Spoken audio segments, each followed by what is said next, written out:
I just paid for my parents' dream vacation to Japan, only for them to tell me at the last second that they were taking my lazy brother instead of me. So I drove them to the airport, smiled, and left them stranded with canceled tickets. For years, all my parents talked about was going to Japan. It was their dream, but they never had the money. So I saved up for months, and I surprised them with the works, an all expenses paid luxury trip to Tokyo. I'm talking flights, a five-star hotel, a private tour guide. I booked everything. I even got a ticket for myself so we could finally experience something like this together. It felt so good to finally get back to them.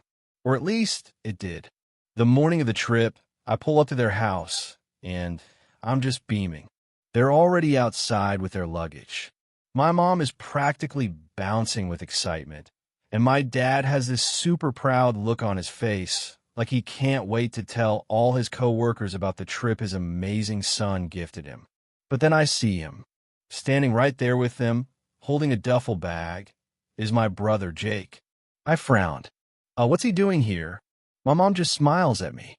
A big, bright, clueless smile. Oh, we didn't tell you, she says, patting Jake's arm. Your brother is coming instead of you. I just blinked. I must have misheard her. What? Jake gets this smug little smirk on his face. Yeah, man. Mom and Dad decided I should go instead. You know, I've been super stressed lately. Stressed?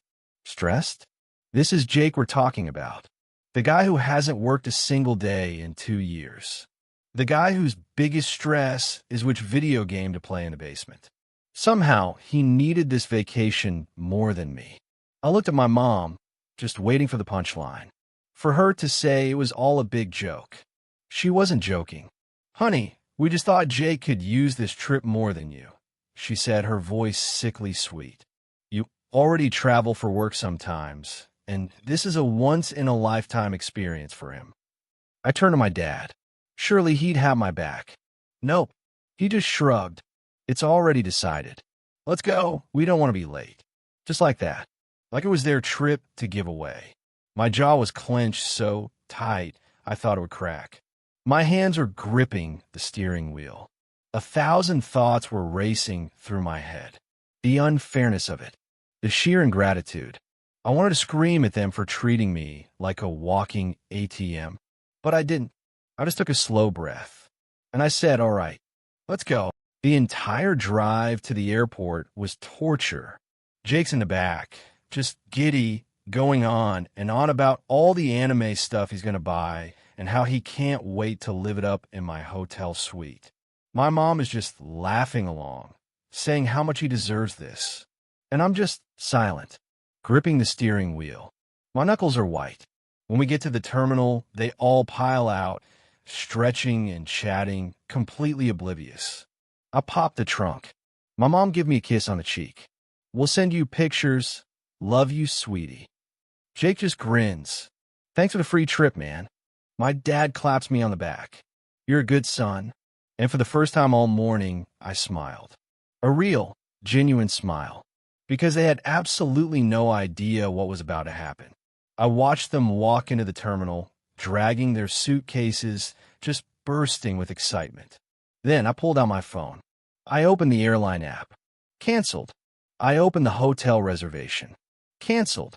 Everything I'd spent months planning, gone in about 30 seconds. They were about to walk up to that check-in counter, hand over their passports, and their perfect little dream vacation was going to implode. I got back in my car, pulled away, and just waited. Any minute now. The first text came before I even left the airport parking lot. Mom, honey, there's a problem with the tickets. The airline says they were canceled. I let myself smile. Oh, really? That's strange. The reply was instant. Call me now. I let it ring as I pulled onto the highway. Then came the text from my dad. That classic demanding tone. Did you mess something up? Fix this. Fix this. There it is. I took a nice long pause. I just pictured them, standing there at the counter, getting flustered, my mom demanding to see a manager, my dad realizing he definitely doesn't have the credit to book 3 last-minute international flights, and Jake just standing there like a lost puppy, finally realizing something wasn't being handed to him. Finally, I typed back, "Oh yeah, I canceled everything. Hope Jake enjoys his trip." The replies were a beautiful, chaotic waterfall. "Mom, what do you mean you canceled it?" "Dad, get back here now and fix this." "Jake, dude, what's happening?" My phone rang. It was my mom. I picked up, and before I could even say hello, she was shrieking, "You canceled the trip?" "What?" "Oh, I don't know," I said as casually as I could. "Maybe because you stole my vacation and gave it to Jake?" She actually scoffed. "We didn't steal anything. We made a decision as a family." "No," I cut her off. "You made a decision without me, after I paid for everything. It was for the best. Jake needed this more than you." "Then Jake can pay for it himself," I snapped. Silence. For the first time, she had nothing. Then her voice turned syrupy sweet again. "Honey, listen, there's been a misunderstanding. Just rebook the flights, okay? We'll talk when we get back." I actually laughed. "Yeah, no. You guys have a great trip, though." "Oh, wait." I pretended to think for a second. "You don't have one anymore." And I hung up. I didn't even bother reading the text that came flooding in.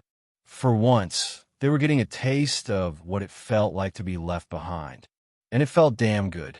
By the time I got home, my phone had completely blown up. But I ignored it. I grabbed a drink, sat on my couch, and decided to have a little fun. See, my parents are obsessed with their image.